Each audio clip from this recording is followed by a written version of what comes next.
Քանի որ քարը քարին չեն թողել, ապացուցում են, այսպես ասած, որ ինչ ասում է իրանցի գործարարները սուտ է։ Դուք արդյոք այս շրջադարձին սպասում էիք։ Տեսեք, սկսած Գագիկ Ծառուկյանի տունը խուզարկելու առաջին վարքյանից, կալանավորումից, դրան հաջորդած ավելի շուտ սանձազերծված ապօրինի գործողություններից հետո մենք այս իշխանություններից ամեն ինչ այլևս սպասում էինք։ Սակայն որ այսքան ակնհայտ, այսքան ցայտուն կերպով գործող իշխանությունը ցույց կտա իր վախը, իր սարսափը այն կարգի, որ անգամ կանգ չի առնի ապօրինության առաջ, սա փաստացի, ինչպես քիչ առաջ փաստաբանը ներկայացրեց, ակնհայտ ապօրինի գործողություն է, որովհետև դադարեցնել նրա փաստաբանական լիազորությունները, մեկուսացնել Երեմ Սարգսյանին Գագիկ Ծառուկյանի պաշտպանության գործով վարույթի գործի մասնակցությունից, այն պատճառով, որ նաև փաստաբանի հրապարակային հայտարարությունների, մասնագիտական վերլուծությունների արդյունքում այս հարցը ստացել է շատ մեծ հանրային հնչեղություն, իշխանությունները անգամ ակնհայտ ապօրինության առաջ կանգ չեն առնում, միայն թե ցանկացած կերպով կարողանան իրենց սարքած եւ իրենց կարած գործը Գագիկ Ծառուկյանի նկատմամբ հարուցված դատարկ մեղադրանքներով քրեական գործը ավարտին հասցնել։ Ես իհարկե հասկանում եմ, որ իշխանությունները այն կարգի են իրականության զգացողությունը կորցրել, որ այսպես իրանցիների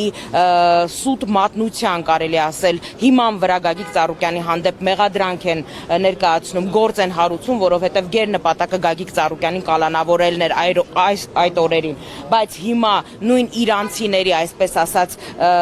բողոքի գործ տալու հիման վրա մեկուսացնել փաստաբանին իր գործառույթները իրականացնելուց կարծում եմ սա արդեն որևէ տրամաբանության չի ենթարկում։ Ես իհարկե հասկանում եմ, որ գործող իշխանությունների օրոք գործ տալու ինստիտուտը միակ կայացած ինստիտուտն է, որովհետև այս իշխանությունը միայն այդ գործելավոճն է քաջալերում, որպեսզի բողոք գրեն մեկը մյուսի վրա, որպեսզի գործ տան մեկը մյուսի վրա, հասկանում եմ, սա այս իշխանությունների ամենասիրելի գործելավոճն է, միայն սա է,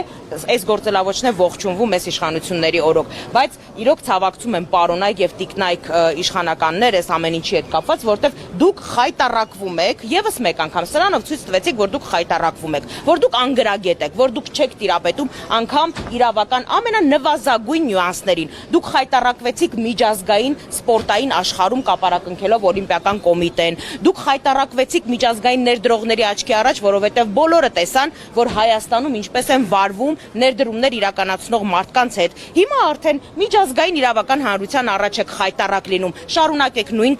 տեմպերով շարունակեք խայտարակվել, ոչ մեկ ձեզ չի կանգնեցնելու այս գործընթացում։ Բարի երթ եմ մաղթում։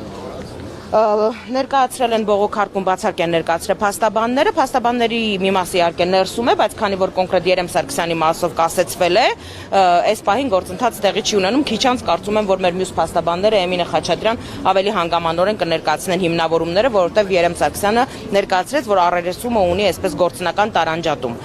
յուրաքանչյուրը զբաղվում էր իր գործով, բայց կրկնում եմ, սա ողբերգություն է, իրավական համակարգի իրոք կարելի է ասել, որ մահկանացուն այս օրերին կնքվում է, որովհետև Իրանի քաղաքացին բողոքում է, որ Երեմ Սարգսյանը իրեն խայտարակում է Իրանում իր հրապարակային հայտարարություններով եւ ներկա է եղել այդ գործարքի կնքման ժամանակահատվածում, նա չի կարող մասնակցել եւ մեր իշխանությունները ամենայն այսպես ջանասիրությամբ, ջերմեռանդությամբ այն որ բացահայտում են իրականացնել։ Ես ամենևին չեմ զարմանա, որ նույն իշխանություններն են կամ այն Գագիկ Ծառուկյանի նկատմամբ այս քաղաքական հաշվեհարդարը, այսպես հաշվեհարդարի հրահանգ տվող մարդիկ են նույն այս Իրանի քաղաքացուն այսպես գլխի գցել, որ կարելի է նման նախաձեռնությամբ հանդես գալ։ Ես այլևս որևէ բան չեմ բացառում։